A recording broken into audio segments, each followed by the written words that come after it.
Bonsoir les amis, vendredi soir le 24 juillet déjà, c'est le jour du poisson, c'est toujours le vendredi, j'essaie de ne pas oublier de préparer un bon poisson et c'est ce qu'on va faire ce soir. Et aujourd'hui, je dois vous dire que quelque part, on sent bien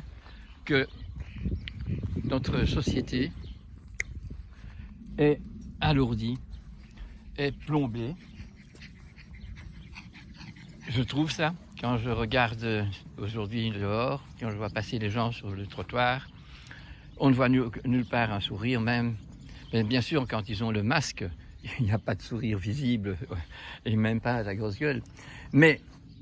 quand on n'a pas de masque, j'ai remarqué aujourd'hui que 2 personnes qui avaient un sourire en voyant quand je me promenais avec 6 chiens. C'est donc nécessaire aujourd'hui, quand on voit ça, ne pas alourdir ce qui est déjà si lourd, si gris, mais justement essayer de rentrer dans une clarté, donc dans une lumière, pour bien trouver l'évidence des misères qui nous tombent dessus, et ne pas penser que nous allons en sortir si on met des masques ou si on prend 1,5 mètre de distance. Donc là, ce n'est pas de cette façon-là qu'on va comprendre la signification d'un virus, d'une pandémie, qui est peut-être vraie, mais plus probablement pas. Et donc de sortir de cette angoisse, de cette peur qui nous est mise d'une façon facile, puisque depuis plus de 100 ans, l'humanité sur Terre qui s'est détachée des lois terrestres, des traditions, de ce qui s'appelle l'artisanat, donc de la manipulation des choses par la main et pas par un cerveau humain qui est complètement dévergondé,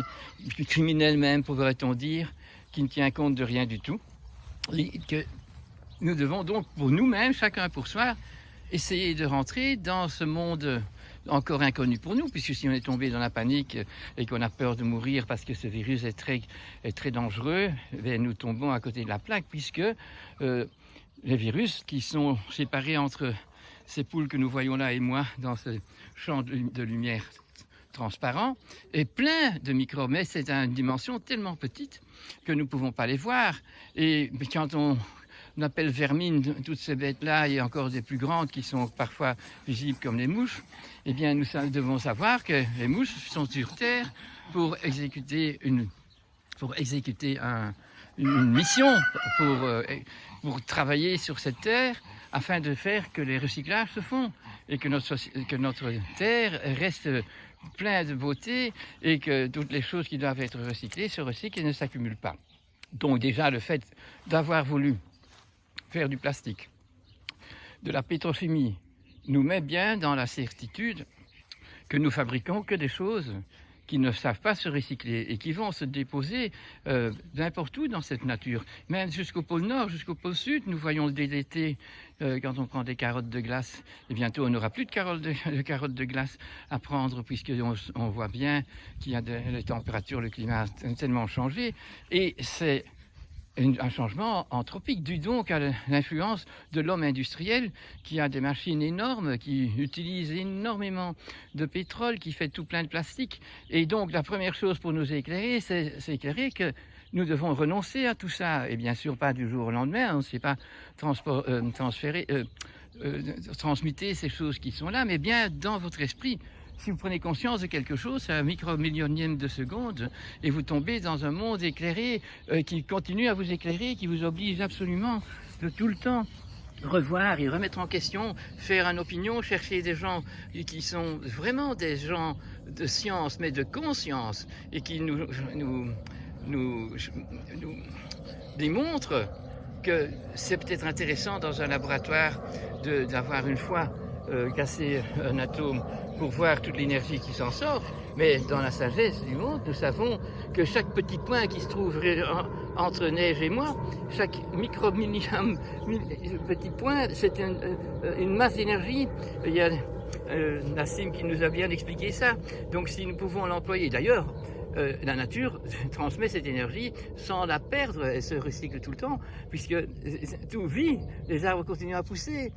Nous avons donc à comprendre ces choses qui sont invisibles. Et ça, ce n'est que parce que nous sommes doués de l'imaginaire, nous sommes doués grâce à l'imaginaire, à la possibilité de communiquer avec la raison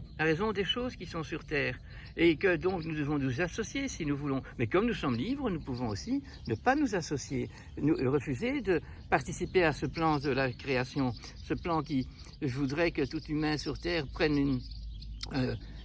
conscience et grâce à ça, qu'on participe, qu'on travaille avec la nature, plutôt que de la piller, de la prendre comme esclave et de jamais nourrir la vache qu'on tresse, si vous voyez l'image que je veux dire. Il est donc grand temps de vous proposer de faire ce travail de retournement dans vous-même et de voir que c'est de l'éclairage. Alors quand vous êtes éclairé, vous allez pouvoir dire et voir que beaucoup de gens qui sont influents, qui ont un pouvoir, font un abus de ça, et que nous qui n'avons pas assez de pouvoir sur soi-même, nous suivons ça avec panique, et nous devenons tous des policiers qui ont bien de gens, alors regardent les autres qui n'ont pas le masque comme étant vraiment un crétin ou bien celui qui trahit. Mais non, c'est pas vrai. Ceux qui nous trahissent nous obligent à suivre cette chose-là. Alors s'il le faut, en gardant le corps bien droit, la tête haute, mais pas rentrant dans le système, mais quand on est obligé de rentrer dans le système, on le fait d'une façon avec notre abnégation là derrière, afin de ne pas tomber dans un comportement qui va vers l'hystérie globale. Et nous pourrions aujourd'hui très facilement, comme avec Hitler, avoir donc des millions de gens qui suivent alors le despote, parce que le public n'est donc pas du tout dans l'amour et dans la reconnaissance de la joie d'être vivant et de pouvoir accomplir son but existentiel. J'espère que ça nous fera que tout le monde essayera de rentrer dans ce questionnement et alors de s'éclairer par des recherches sérieuses, justes, pleines d'amour et pleines de reconnaissance. Merci beaucoup.